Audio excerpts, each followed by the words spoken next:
Alright, so as we enter this fourth turn of King David, we start to see some interesting things. First of all, the Philistines concluded an alliance with Aramea. Moab refused, saying, look, we may go to war sometime soon and then want to reestablish an alliance. We'll just trust each other right now. I don't feel too much threatened by you.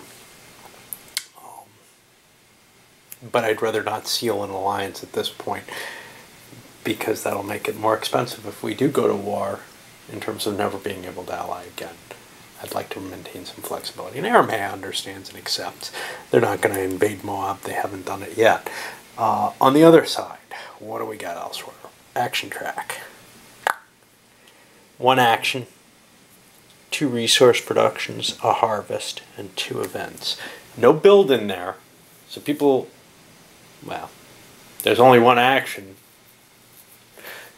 So it's hard to tell what's going to happen. It could be a build's coming up next, in which case, after 1 action, we're going to see fairly wealthy nations being able to slap troops down again. Or could be a lot of actions in the bottom end of the turn without a builder or something, in which case that could spell very, very big trouble for the people who don't have a lot of troops on the board right now. Of course, Aramea is in great shape pretty much no matter what, but they would rather not see more Tyrian troops showing up, right? Alright, onward. Well, we have an action phase where nearly nothing happens, really. I mean, just, you know, broad advances, Aramea moving forward, and the Moab sliding over, getting out of the way. But they're getting pinned down where Judah's going to be able to hit them before these forces come into play. Judah's trying to re-expand their territory, Aramea sliding across here. Now we hit events, resources, harvest. And you didn't see that. Another event.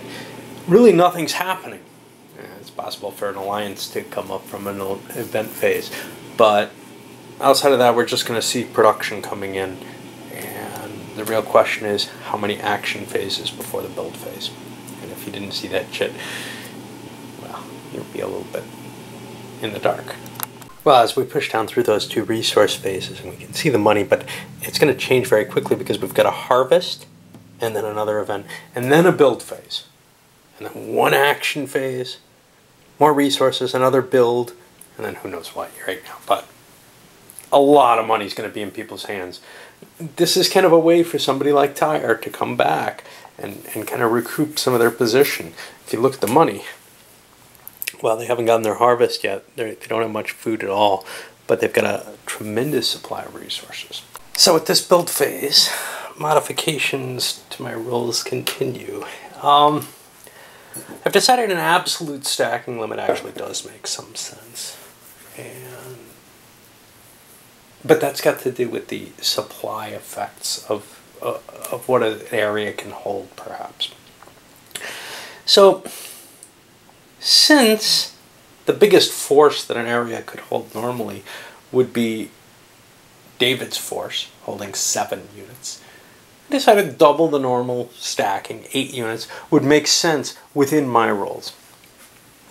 It prevents a stack like this from being made, which, well, it might not be impossible to defeat.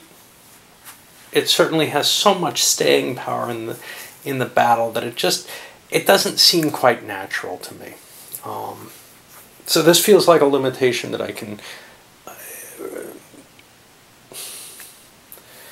better accept in terms of gameplay without violating, you know, my understanding of how things actually work, right?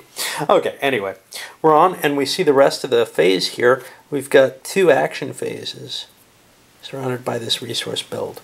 And, well, we've got a lot of troops on the board now because everybody had a lot of money, and obviously Aramea is still sitting on, you know, 123 food and 48 resources. Judah's got 57 food. These guys can continue the war at greater costs. Of course, the fact that there's a resource and then a build coming up made it less desirable to build more units. But you'll see Aramea is already out of units. This is their entire force pool. They're sending more forces towards Judah, and they were hoping that they'd be able to destroy Tyre with what they have. But that's not so obvious, because Tyre had enough money to build themselves one heck of a big army. And those are a lot of phalanxes in there. So this may not be over on the Tyrian end either, although they're slowly going to get ground down, I think. We'll see how it all works out. With all the event chits in play that just came out in the last few rounds, we saw a lot going on in the combats that occurred. And on the basis, well, Aramea moved forward. They probably got slightly defeated there. We saw bribery on both sides, an ambush of the Tyrian forces. Likewise back here, what did we see?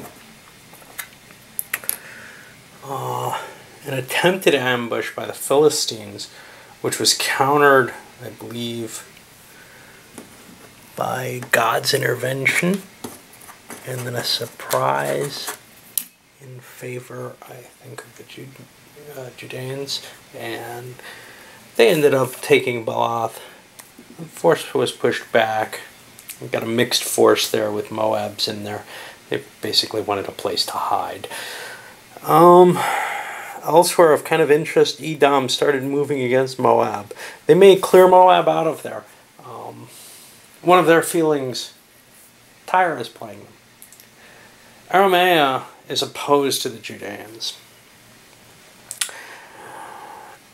Judah does not look like they're necessarily going to survive this battle. So, trying to knock Moab out of the fight and make Judah versus the Philistines and Arameans is an attractive prospect, and one which, you know, may end up keeping Tyre in the game for a bit longer. Alright, resources, build, and then another action. Well, this was kind of an eventful build phase too. I think things are kind of grinding into this exciting period in the game where a lot is going on. These alliances formed that are really beginning to kind of work together, but also things are beginning to tell in ways that they hadn't before. So Aramea still has tons of money. So much so that they lent the Philistines money to repair their army as well as maintain it. Basically, the Philistines are completely out, but they've got a solid force again. Judah is wishing that they had made an alliance with Tyre at this point, because Tyre ran out of resources. And their huge army that they built faded away. And now they're doomed again. They pretty much couldn't afford any of it. On the other hand, they're launching Edom against the Moabs. The Moabs have decided they have to invade Judah, and they're going to try to cut through here and, you know, take as little damage as possible in passing through. But that's potentially painful too. But yeah, the Aramean support of the Philistines has kind of changed the landscape significantly, because Judah could have built more troops, but they didn't really want to. Food is what you need to maintain these large armies. So if things come out badly, if another build phase comes out without any more production, at least they'll be able to survive. If they built up their army, they wouldn't.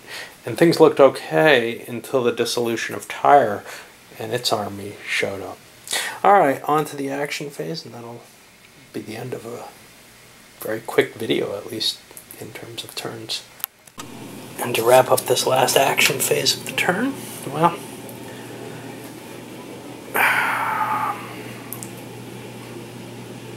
kind of tough to express. The Philistines and the Moab combined in an action driving south. They ended up capturing Joab, and the entire Philistine chariot army is gone, but the one Moab unit is still there. The Moabs themselves ran into some trouble, and then Judah came down and gave them a good smacking. The forces here have been driven out of Edom, and Edom actually is no longer a Tyrian owned thing. I've got to take these guys off the map and replace them.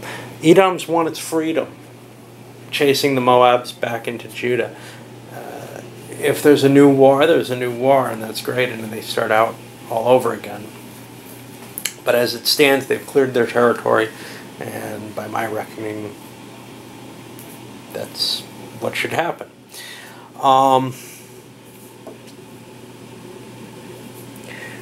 The Arameans got pushed back over the Jordan by Judans, and I guess that's about it. I'm at the end of the turn, pushing into turn 5. I don't believe anybody's won. I'll make a double check just to make sure, but otherwise this is going up.